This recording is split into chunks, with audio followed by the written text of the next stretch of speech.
पर्वत से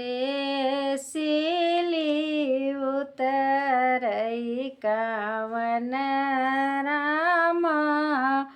मोल कर हरे के करी बहुआ सोहागिनी सिलिया जे पोहाई हरे के करी बहुआ सोहागिनी सिलिया जे पोहाई पर्वत से सिली उतरई सुकुल रामा मोल कर हरे उनक बहुआ सोहागिनी सिलिया जे पोहाई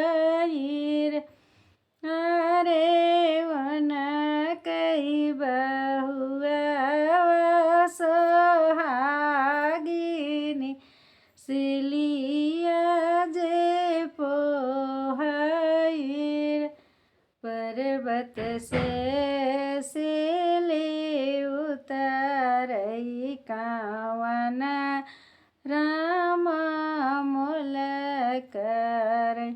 हरे के करी बहुआ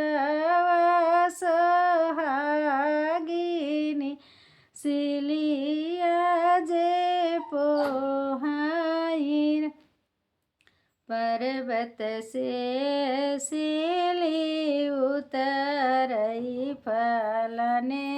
रामा मोल कर हरे वन कर बहुआ